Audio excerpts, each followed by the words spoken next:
Hello students.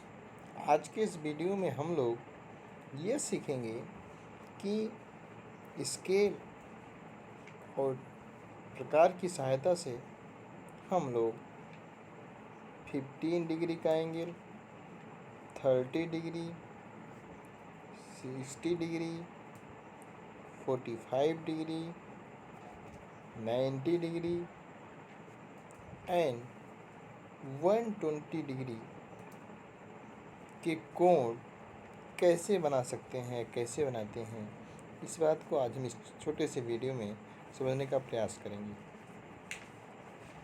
सबसे पहले हम लोग किसी भी एंगल को ड्रा करने के लिए स्केल की हेल्प से एक स्ट्रेट लाइन ड्रा करते हैं, जैसे कि ये इमेज में दिख रहा है।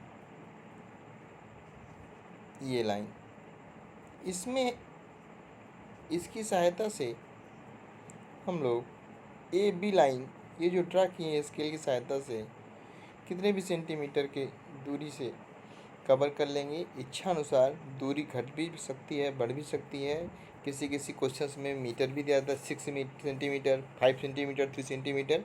ये ए बी जो दोनों पॉइंट है, इसकी स्केल की हेल्प से हम किसी भी डिस्टेंस का दूरी लाइन ड्रा कर लेंगे।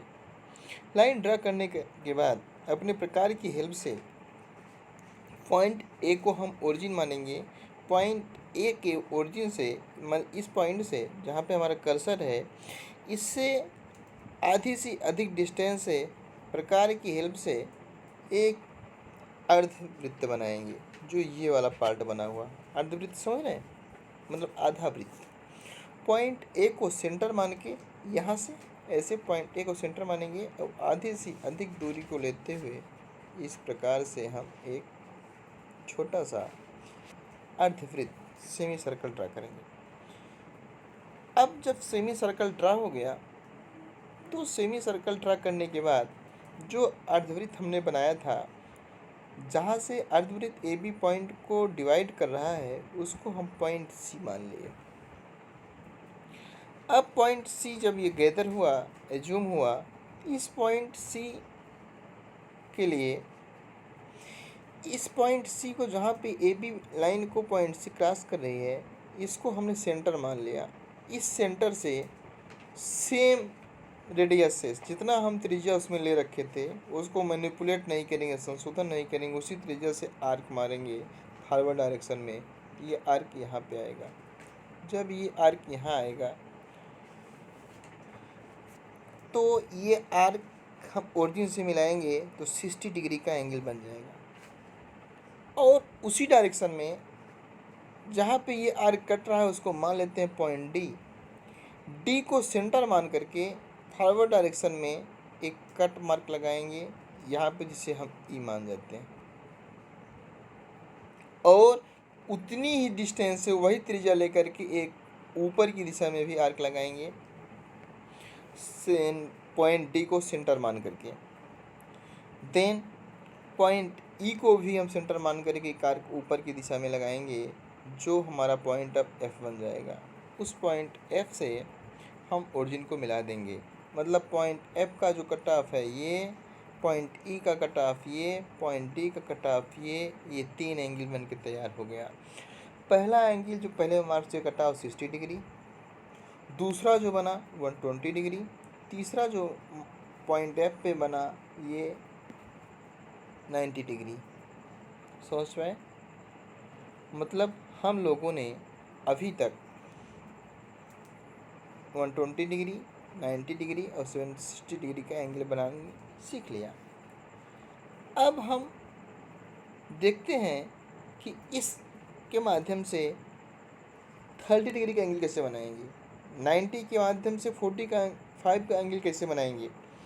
देखिए 45 डिग्री को बनाते समय जो हम कट मार्क लगाए थे 90 डिग्री पर, ये जो सेमी सर्कल जो हमारा बना हुआ है, इस सेमी सर्कल पे 90 डिग्री की जो लाइन क्रॉस कर रही है, इस पॉइंट को हमने सेंटर मान लिया ई आई एफ। और आगे की दिशा में एक आर्क लगाएंगे, जो आर्क यह कट करेगा यहाँ पे, ये क्रॉस किया हुआ है। और हम सेंटर के पॉइंट जो सी माना था, जो ए बी लाइन को सेमी सर्कल ट्रैक कर रही थी, इसको सेंटर मान करके हम दूसरा आर्क लगाएंगे जो यहाँ पे मार्क करेगा। और ये जो यहाँ पे मीटिंग पॉइंट है, क्रॉस कर रहे हैं एक दूसरे को, इसे पॉइंट जी मान जाएंगे। जी और ए को मिलाएंगे तो ये हमारा 45 डिग्री बन जाएगा। ठीक। अब हमें 30 डिग्री का एंगल बनाना हो तो पॉइंट 60 डिग्री पर जो सी ई डी पॉइंट था, डी पॉइंट को सेंटर मान के फॉरवर्ड की दिशा में, और पॉइंट सी को सेंटर मान करके फॉरवर्ड दिशा में आर्क लगाएंगे। जहाँ पे दोनों आर्क काट रहे हैं उस आर्क को हम पॉइंट सी से मिला देंगे, पॉइंट ए से मिला देंगे, तो हमारा ये 30 डिग्री का एंगल बन जाएगा। और 30 डिग्री का हाफ 50 होता है, उसी को बनाना होगा 50 डिग्री से। तो हम लोग 30 डिग्री पे जो अब मार्क बन रहा है ये पॉइंट एच मान जाते हैं, इसको मान लेते हैं पॉइंट एच है। तो यदि ये पॉइंट एच है, पॉइंट एच को सेंटर मान करके फॉरवर्ड दिशा में एक आर्क, और पॉइंट सी को सेंटर मान करके फॉरवर्ड दिशा में एक आर्क ऐसे लगाएंगे। तो यहाँ पे जो दोनों पॉइंट मीट कर रहे हैं, मीटिंग पॉइंट को जो ओरिजिन से हम लोग मिलाएंगे तो ये एंगल बनेगा 15 डिग्री का। ठीक, यहाँ तक कोई कन्फ्यूजन? अब हम ये समझते हैं कि हम 75 डिग्री का एंगल कैसे बनाएंगे। हमें 75 एंगल का डिग्री बनाना हो तो हम 60 और 90 का मिड पॉइंट ले लेते हैं। जैसे 60 का मिड पॉइंट और 90 का मिड पॉइंट, 60 पे जो एंगल बन रहा है मतलब इसको सेंटर मान लें, इस पॉइंट को, और इस पॉइंट को सेंटर मान करके बैकवर्ड दिशा में मार्क जहाँ लगाते हैं, फॉरवर्ड दिशा में यहाँ पे और यहाँ पे, ये जो दोनों एंगल काटते हैं इसी को हम इस सेंटर से मिला दें पॉइंट ए से ऐसे सीधे, तो ये बन जाएगा 75 डिग्री। इस प्रकार से हमने एक ही फिगर में आपको 50 degree, 30 degree, 45 degree, 60, 75, 90, then 125 degree को समझने का प्रयास किया है। आज के लिए इतना ही। Thank you class.